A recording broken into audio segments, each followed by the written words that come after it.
Governo dos Estados Unidos suspeita de tráfico de influência e pede explicações sobre a compra de caças que o Brasil fez da Suécia. Presidente Lula reafirma compromisso com isenção do imposto de renda de quem recebe até 5 salários mínimos por mês e cobrança dos ricos. Divulgada a relação de mais de 2.000 aplicativos ilegais de apostas que serão tirados do ar. Ministério da Saúde interdita laboratório e pede novos exames de 6 pacientes que teriam recebido órgãos de transplante contaminados com o vírus da AIDS. Mulheres que dirigem carros de aplicativo no Rio de Janeiro poderão escolher apenas passageiros do sexo feminino. Relatório global apontou que o Brasil é um dos países que tem mais pessoas estressadas do mundo. Governo de Israel reconhece que atirou em forças de paz da ONU no Líbano. E o Nobel da Paz deste ano foi para japoneses que sobreviveram à tragédia de Fukushima e Nagasaki e lutam pelo fim das armas nucleares. Agora no Jornal das 22.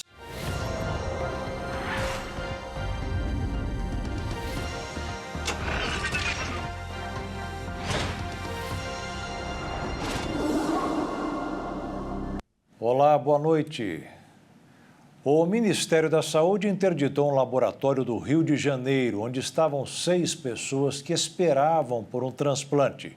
A decisão foi refazer todos os exames, porque as primeiras informações é que todos receberam órgãos contaminados pelo vírus HIV, que provoca a AIDS. Segundo o governo do estado do Rio de Janeiro, o erro foi em 2 exames do PCS Laboratório Saleme. A unidade privada fica em Nova Iguaçu, na Baixada Fluminense, e foi contratada pela Secretaria de Estado de Saúde do Rio de Janeiro em dezembro do ano passado, em um processo de licitação emergencial, no valor de 11 milhões, para fazer a sorologia de órgãos doados.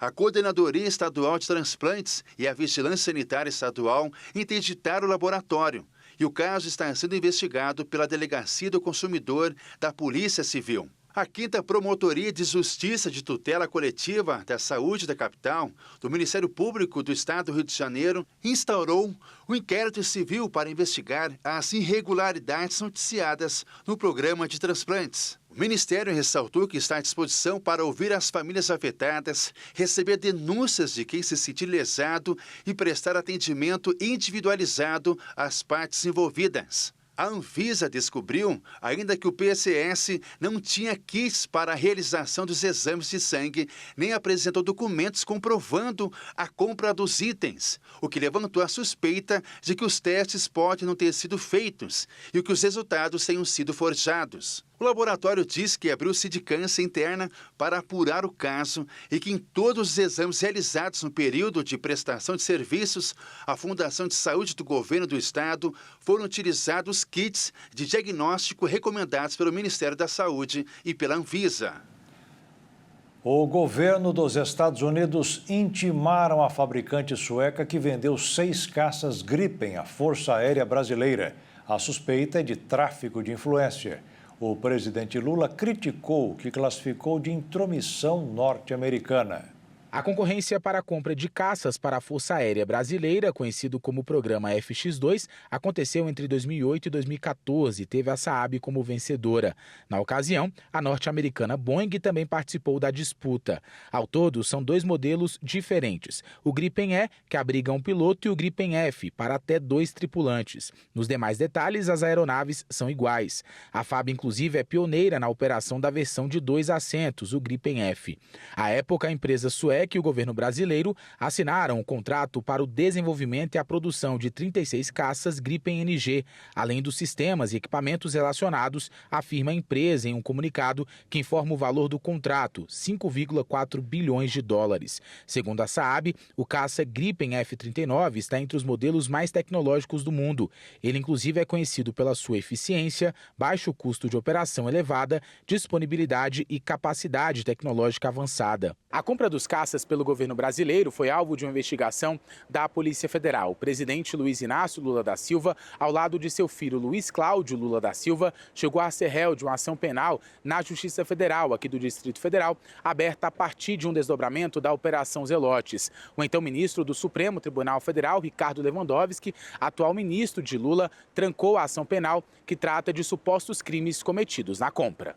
Lula e o filho foram acusados de tráfico de influência. Para os investigadores, o presidente teria negociado supostas vantagens indevidas para si em troca da assinatura do contrato que possibilitou a aquisição de 36 aviões militares. Lewandowski considerou que a compra das aeronaves ocorreu rigorosamente dentro dos parâmetros constitucionais de legalidade, legitimidade e economicidade. E eu, sinceramente, acho que um pedido de informação dos Estados Unidos é intromissão dos Estados Unidos numa coisa de um outro país. É descabida essa informação. Não sei qual é a informação que ele está pedindo. Também não quero fazer julgamento precipitado. Mas não tem sentido pedir informação de um avião que o Brasil comprou, pedir informação de um carro que um país comprou. Quando eu era presidente, eu queria comprar o Rafale francês. Porque o Rafale francês tem mais tradição, sabe, tem mais experiência, mas eu não quis comprar porque faltava 9 meses para deixar o governo. Eu falei, bom, é uma dívida muito grande, eu vou deixar para o próximo presidente escolher. Mas os americanos não gostaram quando eu disse que ia comprar o Rafale, eles queriam que comprasse o avião deles. E certamente não gostaram quando a Dilma comprou o Sueca, ele queria que a Dilma comprasse o avião deles. As primeiras aeronaves já foram entregues ao Brasil e o restante deve ser entregue até 2027. Outras 4 foram acrescidas neste ano ao contrato em vigor, totalizando 40 caças que serão produzidos pela Saab em parceria com a Embraer. A FAB estuda ainda adquirir mais 26 Gripen por meio de outro contrato. A Polícia Civil do Rio de Janeiro encontrou hoje de manhã 2 carros repletos de explosivos e granadas na zona oeste da cidade. O esquadrão antibombas foi acionado imediatamente e isolou toda a região onde os carros estavam estacionados. No local funcionam algumas escolas e uma unidade de pronto atendimento. As primeiras investigações apontaram que o material é do chefe da milícia de Nova Iguaçu. E a capital paulista entrou em estado de atenção devido às fortes chuvas que atingem diversos pontos da cidade no início da noite desta sexta-feira, segundo o Centro de Gerenciamento de Emergências Climáticas, o CGE. Toda a capital está em estado de alerta desde as 7h30 da noite. A tempestade também atingiu o interior do estado. Pelo menos 3 pessoas e um cachorro morreram em Bauru com a queda de um muro, aponta o capitão Roberto Farina, da Defesa Civil. Houve o registro de 4 quedas de árvores no município. Com a força dos ventos, uma mulher, uma criança e um senhor, além de um pet, estavam andando na rua quando uma parede colapsou. Deve continuar chovendo forte com alagamentos. As chuvas são acompanhadas de fortes rajadas de vento e queda de granizo. A tendência é de tempo instável no decorrer de toda a noite. E a população da Flórida começou a voltar para casa e a colocar as coisas em ordem depois da passagem do furacão Milton. O fenômeno da última quarta-feira à noite, com ventos que passaram de 200 km por hora, deixou um rastro de destruição e mortes para trás.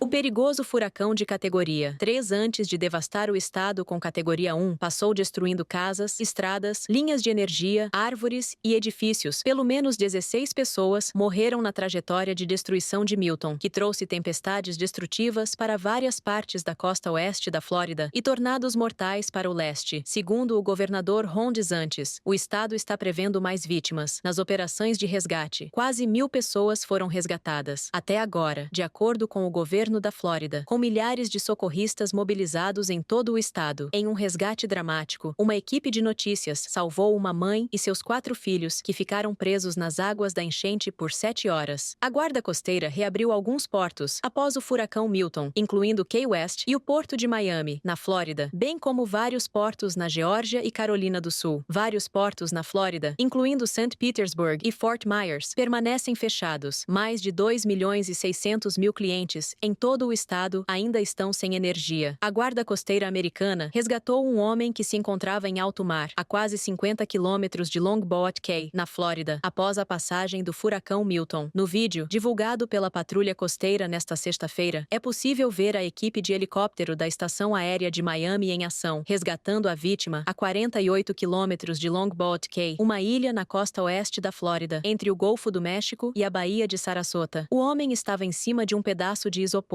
Após ser encontrado segurando um cooler e usando um colete salva-vidas, o homem foi transportado para o Hospital Geral de Tampa para receber atendimento médico. A Flórida foi afetada pelo furacão Milton apenas 2 semanas depois de outro evento semelhante, o furacão Helene, que provocou mais de 230 mortes. E a principal reserva subterrânea de água doce da América do Sul e um dos maiores sistemas do mundo, que é o Aquífero Guarani, está perdendo água. Segundo a Universidade Estadual Paulista, essas reservas estão em risco por causa dos baixos índices de chuva.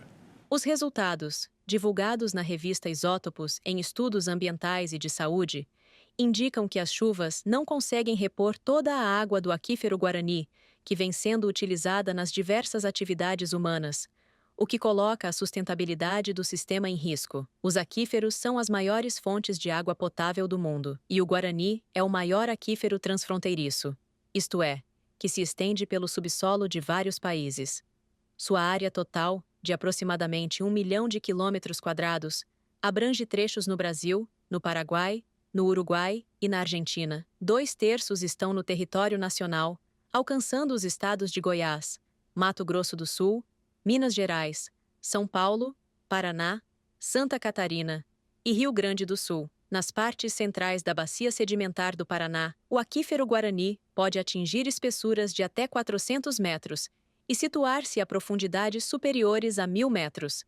Com um volume total armazenado de 30 mil quilômetros cúbicos e um volume disponível de 2.000 quilômetros cúbicos, esse recurso natural, como tudo no mundo, também é finito, sujeito a esgotamento e contaminação por poluentes. Por isso, há necessidade de estudos que possibilitem compreender a fundo seus mecanismos hidrológicos, assim como de ações de monitoramento do consumo e da recarga, que permitam a adoção de mecanismos de gestão que garantam o uso conscientes e a preservação.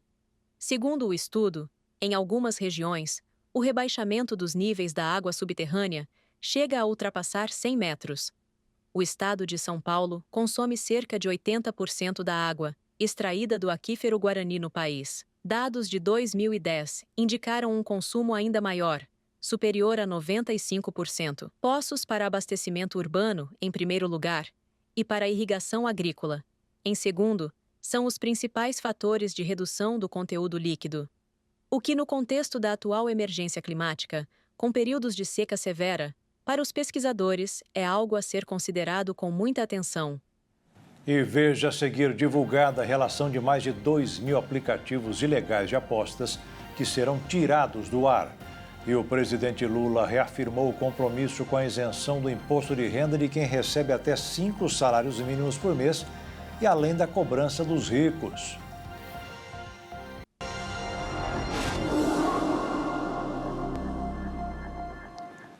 O presidente Lula minimizou as derrotas sofridas por aliados nas eleições municipais. Em entrevista à Rádio O Povo da rede CBN de Fortaleza, o presidente também defendeu o imposto mínimo para os milionários e falou da isenção de imposto de renda para quem ganha até R$ 5.000 por mês. No primeiro turno, o partido venceu a disputa pelas prefeituras de Contagem e Juiz de Fora, Minas Gerais, mas foi derrotado em redutos petistas, como o ABC Paulista, em cidades-chave do interior e do litoral de São Paulo, incluindo Araraquara, onde o candidato do Partido Liberal, de Jair Bolsonaro, superou uma concorrente petista. A expectativa é que o presidente Lula se faça mais presente nas disputas locais, sobretudo em cidades onde a polarização é mais evidente, como Fortaleza. Fortaleza. A capital do Ceará é considerada pelo Partido dos Trabalhadores uma das prioridades nesse segundo turno, assim como São Paulo, onde Guilherme Boulos, do PSOL, e Ricardo Nunes, do MDB, disputarão o segundo turno da eleição para a Prefeitura de São Paulo. Na cidade que nós estamos disputando, nós temos que ver onde nós erramos, qual o discurso que precisa ser feito para tentar ganhar as eleições. Mas, para mim, se perder a eleição e tiver uma boa participação, sabe, não tem nenhum problema. Se prepara para as próximas. Ô, José, eu sou um cara que perdi 3 eleições. E cada uma que eu perdi, eu não ficava lamentando, não. Eu ia me preparar para a próxima. Como diria o Brizola, eu ia lamber minhas feridas, sabe, e depois partir para outra. E foi assim que eu perdi 3 eleições e foi assim que eu sou o presidente que mais eleições venci nesse país. O presidente Lula chegou a minimizar as derrotas sofridas por aliados na eleição municipal, mas reconheceu o mau desempenho em São Paulo e disse que vai ajudar o deputado federal e candidato Guilherme Boulos. Essa foi uma eleição, José, que eu tive uma participação mais acanhada. Por quê? E eu tive por quê? Eu sou o presidente da República. Eu tenho uma base no Congresso Nacional muito ampla. Eu tenho vários partidos na minha base nacional que estão disputando eleições. Então eu falei, bom, eu não vou, sabe, comprar uma briga numa cidade. Eu vou embora dividido. E depois, quando chegar no Congresso Nacional, eu ter o pessoal virando adversário. Então, eu tomei uma atitude, o partido sabe disso, todo mundo sabe que era para ser assim mesmo. Aonde é que eu dediquei um pouco fui 2 vezes a São Paulo, porque lá é uma briga que está estabelecida entre, sabe, o tal do lulismo e o tal do bolsonarismo. O presidente Luiz Inácio Lula da Silva defendeu também a criação do imposto mínimo para milionários como forma de bancar a ampliação e de isenção de imposto de renda da pessoa física para quem ganha até R$5 mil. E fez uma crítica aos empresários e investidores que têm ação na Petrobras e recebem 45 bilhões de reais de dividendos sem pagar imposto. Você não pode fazer com que as pessoas que ganham R$5 mil paguem imposto de renda, enquanto os caras que têm ações da Petrobras recebem 45 bilhões de dividendos sem pagar imposto de renda. Você não pode cobrar 27% ou 15% de um trabalhador que ganha R$4 mil e deixar os caras que vivem que recebem herança, que não paga. Sabe, é apenas uma questão de justiça. O povo trabalhador, proporcionalmente, ele paga mais imposto do que o rico. Então, o que nós queremos é o seguinte, é isentar, sabe, aquelas pessoas até R$5 mil, e no futuro isenta mais, porque na minha cabeça a ideia é que salário não é renda. Sabe? Renda é o cara que vive de especulação. Esse sim deveria pagar imposto de renda. Esse que faz transferência de dinheiro para um parente, ou seja, que paga só 4% de imposto de renda, esse sim precisa ser cobrado. Mas o povo trabalhador, o cara trabalha, se mata de trabalhar, chega no final do ano, ele pega a participação no lucro dele, um pouquinho de dinheiro, vai lá, 27% de imposto de renda. E são a maioria, e são eles que sustentam esse país, porque o rico paga proporcionalmente menos imposto do que o trabalhador. A Agência Nacional de Telecomunicações divulgou hoje a lista com mais de 2.000 sites de apostas ilegais da internet que estão sendo bloqueados. Para os dirigentes do Corinthians, a boa notícia foi a liberação da Esportes da Sorte para continuar patrocinando o Timão. Desde o começo do ano, o governo federal começou a fixar regras para delimitar a operação das empresas de apostas online no país. As bets, então, que pelo menos manifestaram ali interesse em se adequar a essas regras, vão seguir funcionando até dezembro. E a partir, então, de 2025, serão autorizadas a operar apenas as que já estiverem dentro das regras. A Procuradoria Federal dos Direitos do Cidadão já instaurou, inclusive, um procedimento para verificar o impacto das apostas online nas pessoas em situação de vulnerabilidade social e econômica. Em outra frente, o pedido do diretor-geral da Polícia Federal, Andrei Passos, abriu uma investigação ali para apurar a atuação de grupos internacionais suspeitos de levar dinheiro no mercado de apostas esportivas. O Senado Federal também instaurou uma CPI para apurar irregularidades na apuração das casas de apostas online. O governo federal afirma o seguinte, que as bets ilegais têm o dever de devolver os recursos aos consumidores, mesmo após serem bloqueadas. No entanto, como essas empresas não iniciaram um processo de adequação às novas regras, há receio então de que o saque se torne mais complicado. A orientação é para que os apostadores, então, que não conseguiram ali retirar os saldos das contas nos sites, procurem os órgãos de defesa do consumidor e de segurança segurança em seus estados. De acordo também com o ministro Fernando Haddad, da Fazenda, o número de sites ilegais que serão derrubados aumentou dos 600 previstos inicialmente para cerca de 2.040. O mercado financeiro terminou a semana repercutindo uma entrevista do presidente Lula a uma rádio do Nordeste, ao defender a isenção do imposto de renda para quem recebe até R$ 5.000 por mês. O presidente reacendeu o temor de menos arrecadação e problemas para o ajuste fiscal. O resultado foi uma alta de 0,5% na cotação do dólar, que terminou o dia cotado em R$ 5,60 para a venda. E a Bolsa de Valores recuou 0,28%, aos 129.992 pontos. O ministro das Minas e Energia, Alexandre Silveira, disse hoje que o governo vai decidir, até a próxima terça-feira, se vai adotar o horário de verão. Ele já avisou que a medida será implantada apenas em caso de extrema necessidade. E, segundo ele, se a decisão for tomada, a implantação deverá ficar para depois do segundo turno das eleições. Fácil e tecnológica. Agora, os estudantes conseguem contratar o Fundo de Financiamento Estudantil, FIES, na palma da mão. A contratação pode ser feita por um aplicativo da Caixa Econômica Federal. A versão atualizada do aplicativo permite que os estudantes assinem um contrato com o banco eletronicamente. Em 2024, o Ministério da Educação ofereceu mais de 112 mil vagas para o Fundo de Financiamento Estudantil. São estudantes que já fizeram a inscrição, já foram selecionados pelo FIES, já receberam o documento da instituição de ensino para fazer o financiamento, né?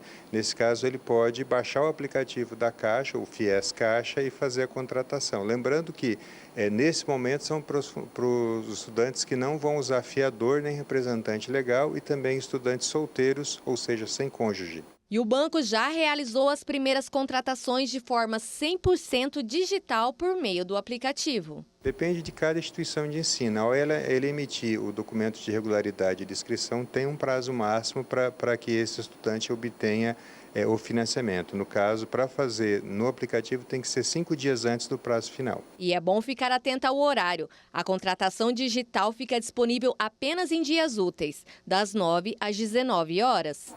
No site da Caixa, na parte de serviço para o cidadão, tem a parte do FIES, que tem todos os detalhes de como funciona, pode baixar o manual, mas o aplicativo também é bastante autoexplicativo. O Banco do Brasil lançou hoje o Pix por aproximação. A modalidade permite que os clientes paguem as contas apenas aproximando o celular. O novo sistema está sendo feito em parceria com as maquininhas Cielo. A forma de pagamento está disponível inicialmente para um grupo específico de clientes do banco. Eles vão participar de um projeto piloto. Esse grupo poderá testar o Pix por aproximação em alguns estabelecimentos comerciais de Brasília e de São Paulo, que foram preparados para o novo sistema. A ideia do Pix por aproximação é que seja uma forma de pagamento mais simples e rápida do que o Pix por QR Code, sem precisar entrar no aplicativo do banco e fazer uma leitura do código. Na nova modalidade, há 2 processos, um para compras de até R$200 e outro para compras de valores superiores. Nesse caso, o cliente terá que digitar uma senha. Mesmo assim, o processo levará poucos segundos para ser concluído. A expectativa do Banco do Brasil é que o Pix por aproximação seja liberado para todos os clientes já em novembro deste ano, mas os outros bancos só devem contar com a novidade a partir de fevereiro de 2025. A febre do empreendedorismo chegou na geração Z e passa a vender no e-commerce das redes sociais. O Marketplace é um grande shopping virtual. As e-commerce são suas lojas e as redes sociais as vitrines. Empreendedores da geração Z estão usando a tecnologia como grande aliada para divulgar produtos, expandir o trabalho e conquistar bons resultados financeiros. As lojas virtuais, conhecidas como e-commerce, estão cada vez mais presentes nas redes sociais, representando 75% do mercado, de acordo com uma pesquisa realizada pela Big Data Corp, empresa de análise de dados.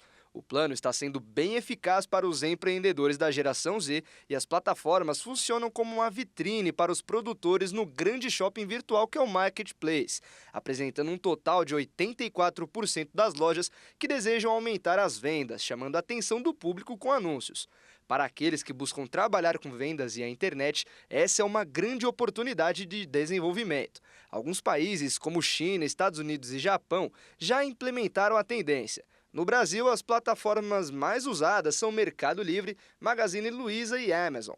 E as estratégias de anúncio dos comerciantes são feitas nas redes sociais, como TikTok e Instagram. A geração Z já nasceu no meio da tecnologia, sendo algo mais fácil para empreender e ganhar dinheiro. Atualmente estão focados na integridade das marcas e buscam promover a inclusão e igualdade de oportunidade. Para esses jovens, a sustentabilidade e saúde mental são prioridades, além do interesse por um mundo mais aberto a oportunidades.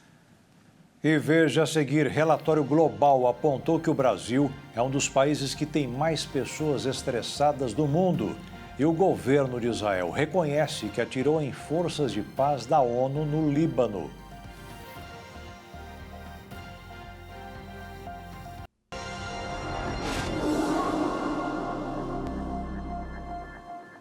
O Brasil está na lista dos 5 países com mais pessoas estressadas. E segundo o relatório global de saúde mental, as mulheres são as que enfrentam esta reação do organismo. Mas a explicação não está na biologia. É que os homens resistem a procurar um médico.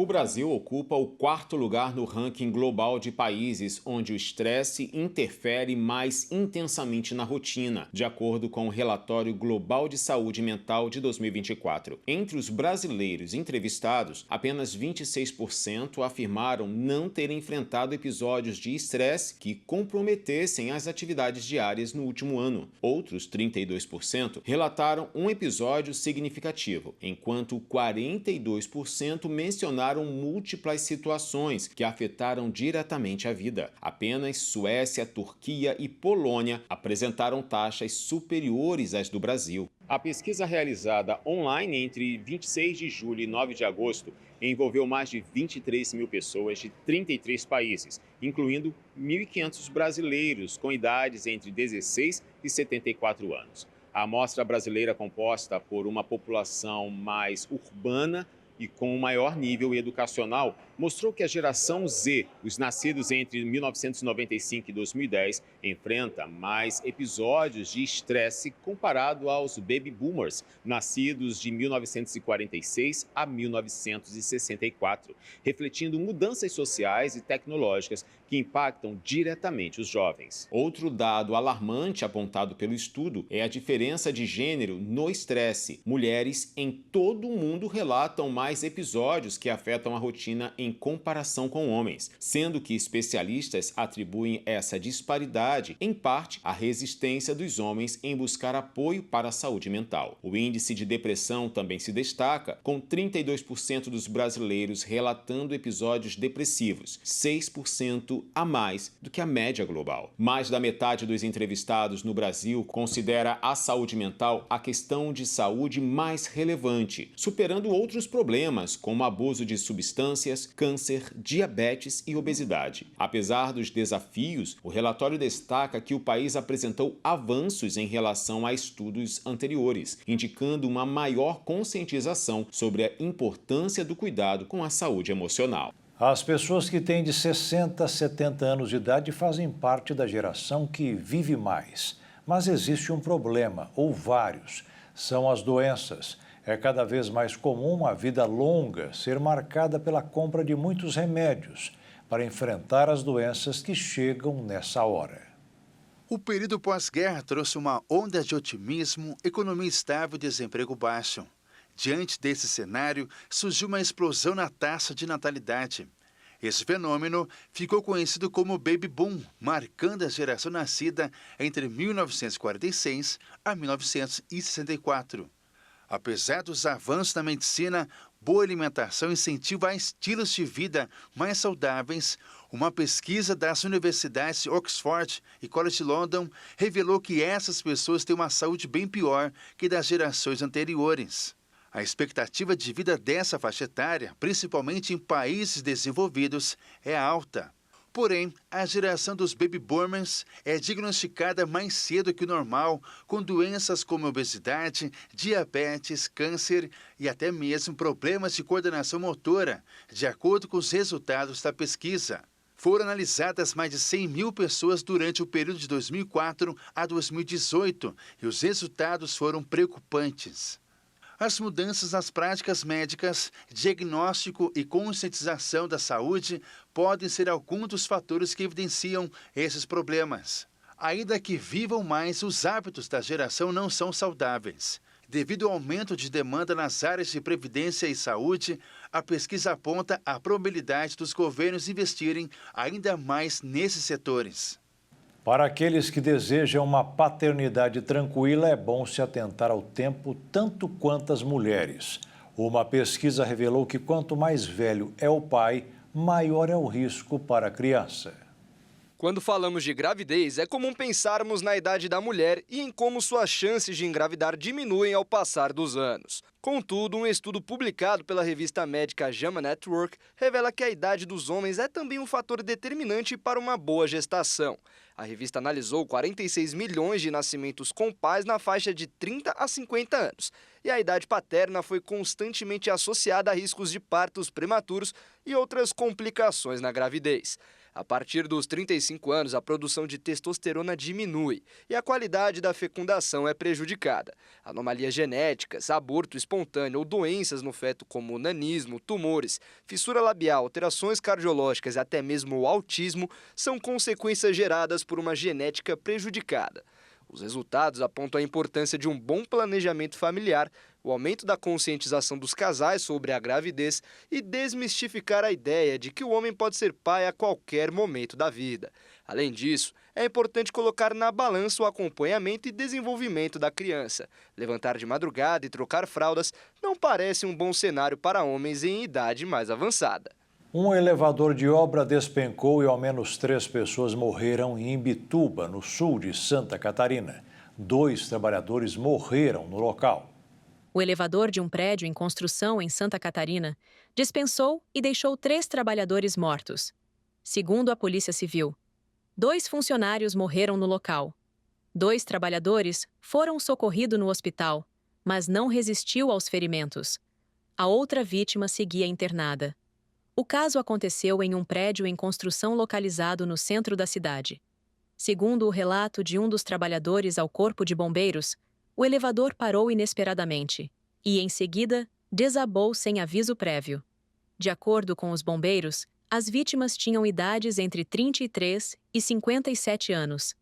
Deve ser aberto um inquérito policial para apurar as circunstâncias do evento. A polícia científica também esteve no local para realizar um exame preliminar. A área queimada no Brasil entre janeiro e setembro deste ano aumentou 150% em relação ao ano passado. O que foi destruído é equivalente ao tamanho do estado de Roraima. O Brasil foi devastado pelos focos de incêndio que avançaram por todo o país durante esses 9 meses. Foram 22,38 milhões de hectares queimados. O equivalente à área do estado de Roraima, 22,43 milhões de hectares. No mesmo período, no ano passado, o país registrou cerca de 9 milhões de hectares queimados. O aumento é de 181% comparando. Mais da metade da área destruída neste ano faz parte da região amazônica, tendo 56%. Esse percentual reúne os estados mais afetados como Pará, Mato Grosso do Sul e Tocantins. Já os municípios mais atingidos foram São Félix do Xingu, no Pará, e Corumbá, no Mato Grosso do Sul. O Brasil também tem passado por um período intenso de seca, o que agrava ainda mais a situação dos incêndios. Até o momento, setembro foi o mês com o maior número considerável de queimadas deste ano. Nele houve 5,5 milhões de hectares devastados. Segundo a pesquisa, metade dos hectares queimados eram de vegetação nativa e 33% eram pastagens. Os biomas brasileiros mais prejudicados foram o Cerrado, o Pantanal e a Mata Atlântica. 2 soldados das Forças de Paz da ONU ficaram feridos em novas explosões no sul do Líbano.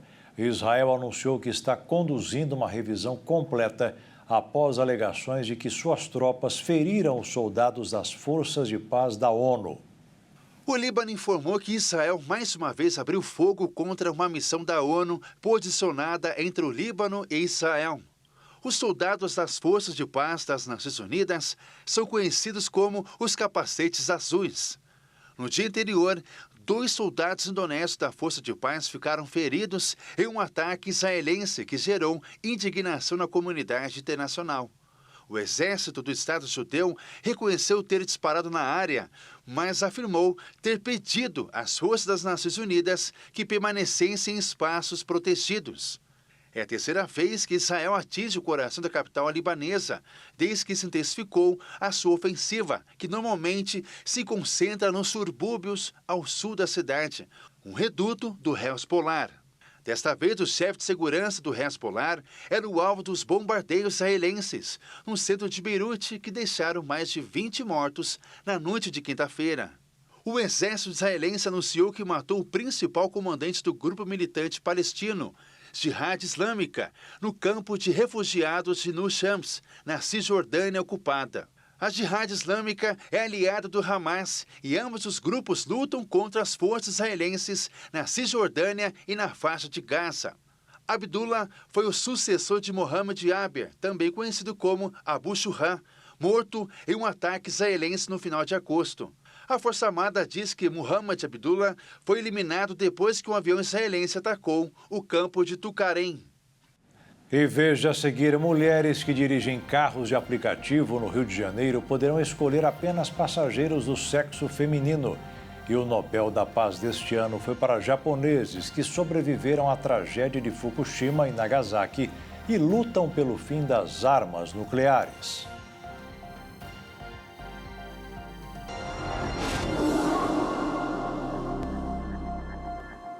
As motoristas de aplicativo que trabalham no Rio de Janeiro terão a opção de escolher apenas passageiros do sexo feminino.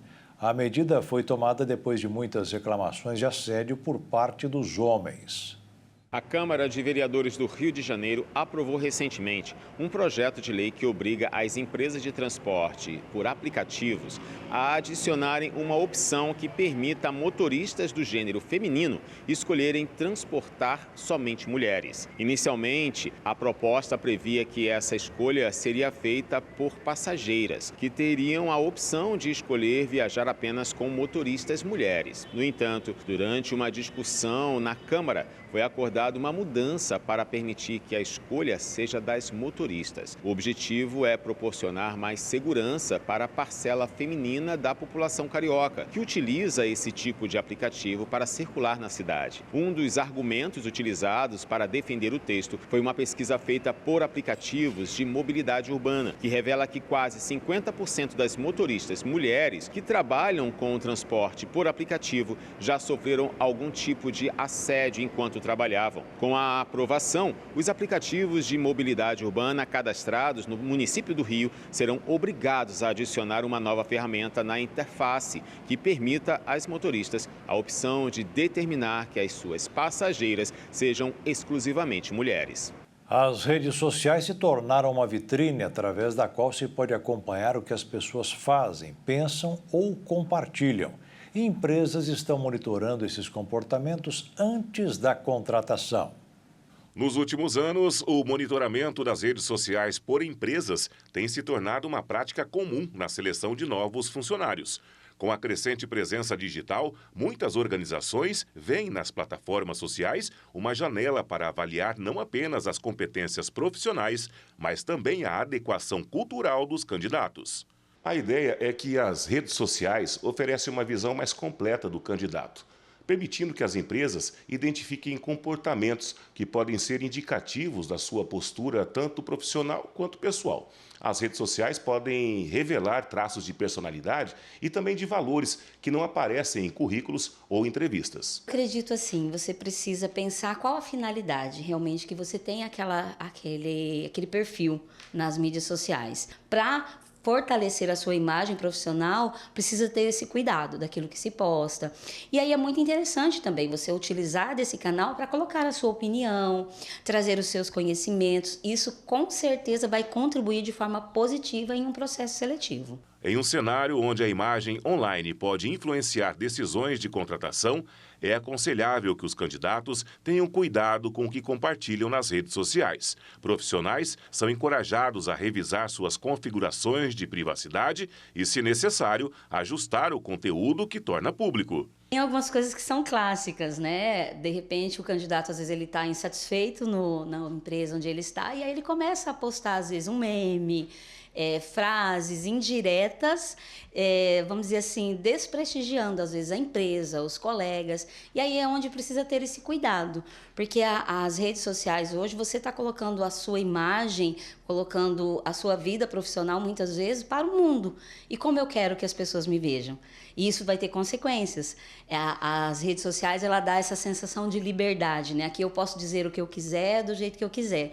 Mas quando eu digo também o que eu quero, eu vou ter consequências disso. Com o aumento da competição no mercado, especialmente em setores criativos, muitos profissionais têm se adaptado à nova realidade. Designers, artistas, fotógrafos e até especialistas em marketing digital utilizam suas contas para compartilhar portfólios, projetos e realizações, alcançando um público mais amplo do que os tradicionais currículos enviados por e-mail. Esse é o caso de Alisson, designer de interiores, que busca utilizar de forma positiva as ferramentas digitais. O design de interiores é um curso, uma profissão que é extremamente visual.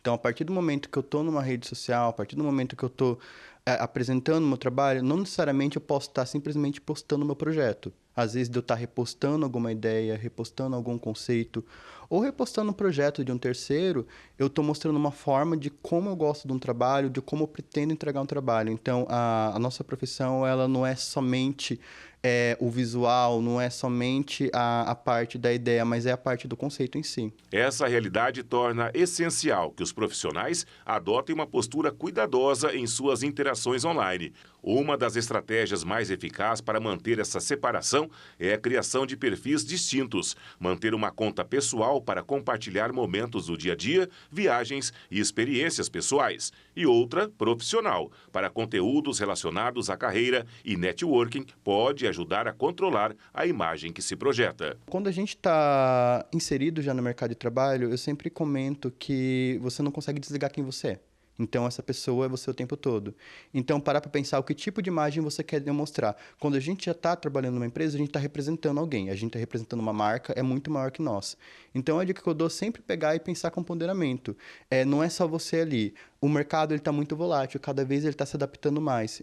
Às vezes eu quero postar alguma coisa, algo de brincadeira, alguma coisa de piada, mas eu sempre prefiro mandar no particular da pessoa, mandar no privado da pessoa, do que estar repostando isso. A gente está num momento que é muito volátil, tudo em relação a assuntos como política, religião, esportes, então são assuntos que eu tento evitar não estar postando. Das 7 espécies de tartarugas marinhas, 5 fazem parte do litoral brasileiro e o monitoramento para a conservação dos animais agora está no radar do IBAMA. Migratórias por natureza, as tartarugas percorrem até 400 quilômetros dentro dos rios e oceanos e permanecem no mar durante toda a sua vida, com exceção das fêmeas que buscam praias para a incubação e nascimento de seus filhotes. Seus mecanismos de navegação e orientação permanecem um mistério. Para desvendá-lo, o IBAMA planeja rastrear os animais por meio de transmissores instalados nos cascos das tartarugas e monitorar seu deslocamento em tempo real pelos sinais captados por satélites. A tecnologia é aplicada no rio Juruá e no tabuleiro do Embaubal, a maior área de conservação e desova das tartarugas. Os transmissores são leves para que a mobilidade e conforto do animal não seja afetada. O projeto foi implementado pelo programa Quelônios da Amazônia, com a justificativa de conservação e fiscalização dos animais, além de sua importância para a biodiversidade e o ecossistema marinho. A caça e coleta dos ovos, trânsito de veículos aquáticos e até mesmo a iluminação artificial na beira das praias são alguns dos inúmeros fatores que ameaçam 4 das 5 espécies brasileiras de extinção. Por isso, o projeto é de extrema importância para a preservação dos animais. O Comitê Norueguês anunciou hoje o vencedor do Nobel da Paz. O prêmio foi concedido à organização japonesa Anti-Armas Nucleares, que foi fundada por sobreviventes dos bombardeios de Hiroshima e Nagasaki. A premiação da paz ecoou através do tempo e da história. O comitê reconheceu os esforços da organização Nihon Hindanki em garantir um mundo livre de armas nucleares, além de ressaltar os relatos dos afetados pela bomba. Segundo eles, é importante que nunca mais um ato tão devastador assim aconteça. O grupo japonês tem lutado pela abolição das armas atômicas desde a década de 1950. O presidente do Comitê Norueguês do Nobel destacou que, apesar de estarmos há muito tempo sem o uso de armas nucleares em conflito, o tabu está sob ameaça no cenário atual de guerras e tensões políticas. O próximo ano marcará 80 anos dos bombardeios de Hiroshima e Nagasaki, desde o primeiro uso de armas nucleares na história, que provocou a morte de 240 mil pessoas. Os sobreviventes enfrentam uma profunda dor. Nihon Hindanki foi criada como resposta à censura. A organização se tornou uma voz poderosa, levando histórias ao longo dos anos e contribuindo para um apoio global contra o uso de armas nucleares. Hoje, dos mais de 650 mil sobreviventes, cerca de 114 mil ainda testemunham os horrores da guerra atômica. O comitê ainda declarou que as armas nucleares são o poder mais destrutivo conhecido pela humanidade e um risco para as novas gerações. No ano passado, a premiação foi concedida à ativista iraniana Narges Mohammadi, voz da revolução feminista histórica do próprio país. Na semana do Dia das Crianças, muitas que sofrem com o câncer receberam a folga dos médicos e dos tratamentos para fazer o que elas sabem fazer melhor, ser criança. Na corrida pela vida, o que não faltou foi diversão.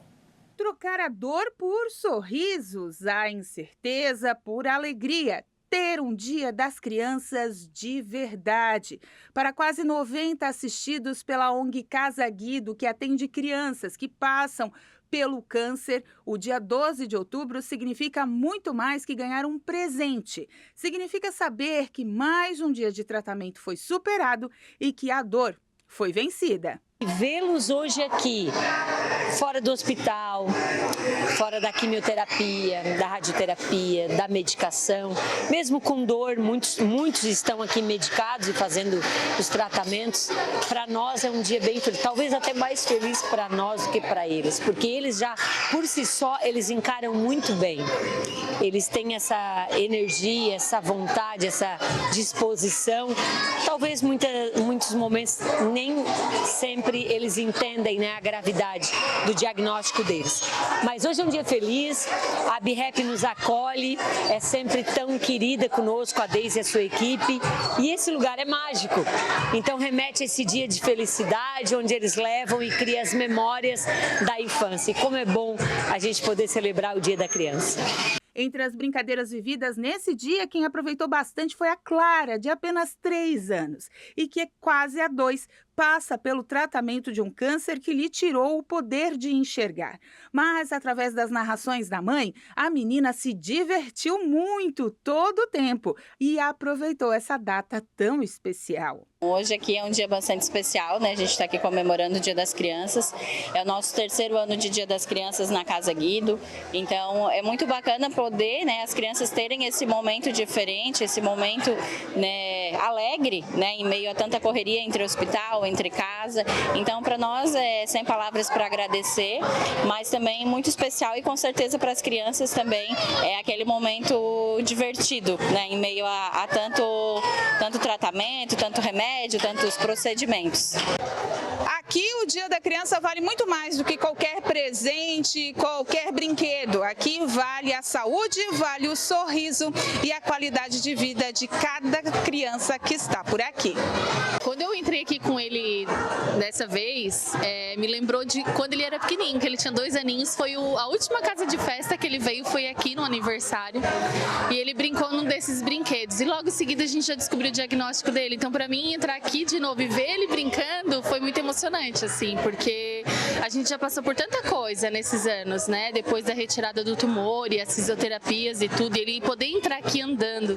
Então, cada criança aqui tem uma história por trás gigantesca, sabe? Então, celebrar esse dia, saber que a criança também pode brincar, mesmo na condição de câncer, é muito bom. Nos traz esperança, nos traz alegria.